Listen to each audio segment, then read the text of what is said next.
നെഞ്ചിലേറ്റുന്ന പ്രവർത്തകന്മാരാണ്. സയ്യിദുൽ ഉലമയെ ഞങ്ങൾക്കറിയാം. സയ്യിദുൽ ഉലമക്ക് പൊറലേൽപ്പിക്കാൻ ഈ കാണുന്ന SKSF പടയാളികൾ ഒരിക്കലും അനുവദിക്കില്ല എന്ന് പറയുകയാണ്. തെറ്റിദ്ധാരണ പരത്താം, അത് നിങ്ങൾക്ക് സാധിക്കും.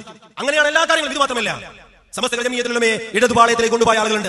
സമസ്ത ജമിയത്തുൽ ഉലമ ലീഗ് വിരോധിയാക്കിയ ആളുകളുണ്ട്. ഞങ്ങൾക്ക് ലീഗ് വിരോധിയിലെ 1-ാം നമ്പറും 2-ാം നമ്പറാണ്. പക്ഷെ ഒരു കാര്യമുണ്ട്, മഹാന്മാരാകുന്ന പണ്ഡിതന്മാരെ ഏത് പ്രസ്ഥാനത്തിന്റെ ആളുകൾ കളിയാക്കിയാലും ഞങ്ങൾക്ക് പറയാനുള്ളത്, CPM-ന്റെ ഉത്തരവാദിത്തപ്പെട്ട ഒരാൾ ബഹുമാനപ്പെട്ട ബഹാവുദ്ദീൻ നദ്വിയെ ആക്ഷേപിക്കുന്ന രീതിയിൽ പ്രസംഗിച്ചിട്ടുണ്ടെങ്കിൽ തെറ്റാണ്. ഞങ്ങളത് പറയും, ഞങ്ങൾക്കതിന് മടിയില്ല. ഏത് പ്രസ്ഥാനത്തിന്റെ ആളുകൾ ചെയ്താലും ഞങ്ങൾ പറയും. പക്ഷേ അങ്ങനെ തന്റെ ഉസ്താദിനെ കൃത്യമായി അവഹേളിച്ചിട്ട് പോലും ഒരു വരിയിലെങ്കിലും ഈ CPM-നെയോ അല്ലെങ്കിൽ ആ പ്രസ്ഥാനത്തിന്റെ അതിന്റെ ആളെയോ തൊടാൻ വന്നിട്ടില്ല.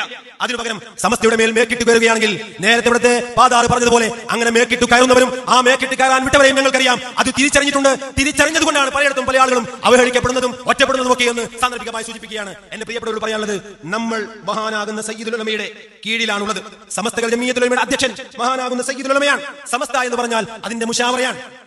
സമസ്ത ജമിയത്തുൽ ഉലമയുടെ മുശാവറ എന്ന് പറഞ്ഞാൽ ആ മുശാവറയുടെ അധ്യക്ഷനും പ്രസിഡന്റും സെക്രട്ടറിയും ഒക്കെ ആകുന്നത് അതൊരു തൗഫീഖാണ്, അതൊരു നിമിത്തമാണ്. അതാരും അങ്ങനെ സ്വപ്നം കാണേണ്ടതില്ല. അത് അല്ലാഹുവിന്റെ ഔലിയാക്കളാൽ നിയന്ത്രിക്കപ്പെടുന്ന ഒരു പ്രസ്ഥാനമാണ്. അതുകൊണ്ട് തന്നെ അതിന്റെ അധ്യക്ഷ സ്ഥാനത്തേക്ക് വരുന്നത് അതാതു കാലങ്ങളിൽ ഈ പ്രസ്ഥാനത്തെ തന്റെ ഇടത്തോടു കൂടി നയിക്കാൻ പ്രാപ്തനാകുന്ന നേതാക്കന്മാരായിരിക്കും.